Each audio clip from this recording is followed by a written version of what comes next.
Welcome to cooking queen Tamilarasi kitchen. நம்ம சேனலை இப்போ தான் ஃபஸ்ட் டைம் பார்க்குறீங்கன்னா சப்ஸ்கிரைப் பண்ணுங்கள், லைக் பண்ணுங்கள், கமெண்ட் பண்ணுங்கள், மற்றவங்களுக்கும் ஷேர் பண்ணுங்கள். இன்றைக்கி நம்ம மிளகாய் கிள்ளி போட்ட சாம்பார், ஒயிட் ரைஸ், இட்லி, கத்திரிக்காய் பொரியல் தான் நம்ம வீடியோவில் காட்ட போகிறேன். டீட்டெயிலாக பார்க்க போகிறோம். இது நம்ம லாங் வீடியோ. எப்படி பண்ணலான்னு வாங்க வீடியோக்குள்ளே போகலாம். ஒரு சைடு ஒலை வச்சாச்சு. அரிசியும் பக்கத்தில் ஊற வச்சுருக்கேன். இட்லி பாத்திரமும் தண்ணி ஊற்றி கொதிக்க வச்சுருக்கேன். பருப்பு விசில் போட போகிறேன்.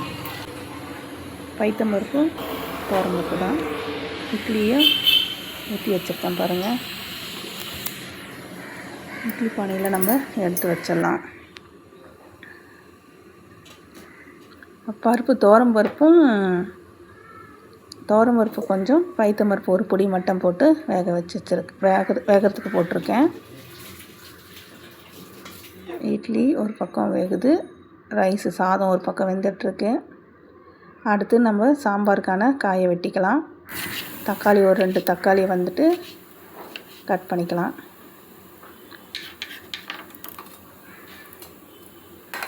பச்சை மிளகா ஆல்ரெடி கட் பண்ணி வச்சுருக்கேன். பூண்டு உரிச்சது இருக்குது, அதை எடுத்து வச்சுருக்கேன் பாருங்கள். கொத்தமல்லியும் நல்லா பொடிசாக வெட்டி வச்சுக்கலாம். எல்லாமே ஆரம்பத்தில் பண்ணி வச்சுக்கிட்டோன்னா கடை நம்ம பண்ணிவிட்டு முடிச்சிடலாம்.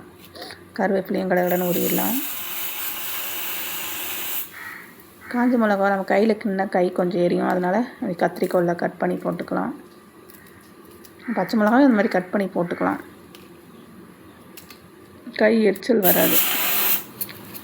பாருங்கள், வெங்காயம் நீல வாக்கில் வெட்டி நடுவில் ஒரு குறுக்கில் ஒரு கோடு மாதிரி போட்டோன்னா போதும். இந்த சாம்பாருக்கு இதனால இப்படி வச்சுருக்கேன். நீட்டமாக போடலாம், நடுவில் ஒரு ரொம்ப பெருசாக இருக்க போதுன்னு நடுவில் ஒரு கோடு போட்டேன்.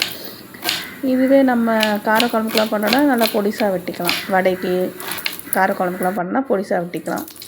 ஆயில் போட்டாச்சு. கடுகும் சீரகம் போட்டு காஞ்ச மிளகா போட்டேன். பச்சை மிளகா போடுறேன்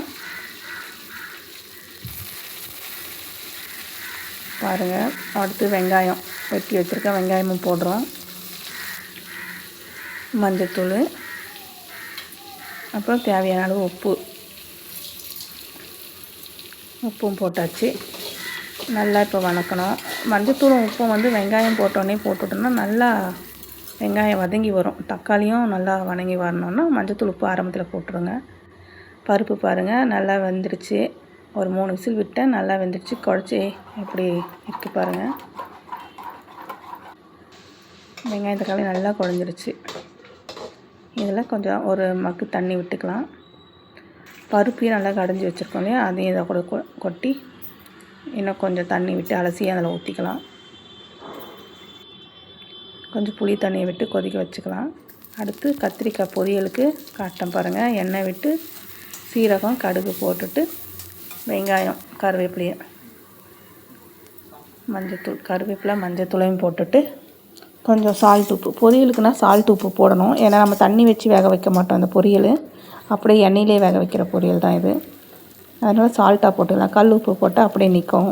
அதனால் கத்திரிக்காய் நீல வாக்கில் வெட்டி வச்சுருக்கேன், தண்ணியில் போட்டு வச்சுருக்கேன். அதை எடுத்து போட்டு நல்லா அந்த எண்ணெயிலே நல்லா வணங்கணும். நான்வெஜ் கூட தோற்றுரும் இந்த டேஸ்ட்டில். அவ்வளோ டேஸ்ட்டாக இருக்கும். ட்ரை பண்ணி சாப்பிட்டு பார்த்துட்டு நீங்கள் கமெண்டில் சொல்லுங்கள். குழம்பு மிளகாத்தூள் போட்டிருக்கேன்.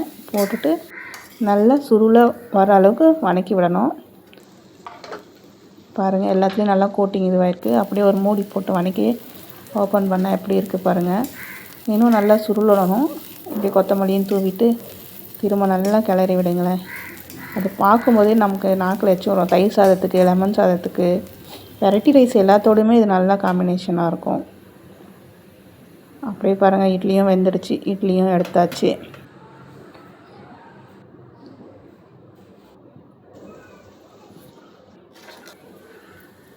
சாதமும் ஒரு பக்கம் வடித்தாச்சு. பாருங்கள், கொத்தமல்லி தூவி சாம்பாரும் ஆஃப் பண்ணிட போகிறோம். இப்போது பாருங்கள், கத்திரிக்காய் பொரியலும் பக்காவாக ரெடி ஆகிடுச்சு. இந்த டிஷ்ஷஸ் உங்களுக்கு பிடிச்சிருந்தா உங்கள் வீட்டில் ட்ரை பண்ணி பாருங்கள். கமெண்டில் சொல்லுங்கள். பிரபஞ்சத்துக்கு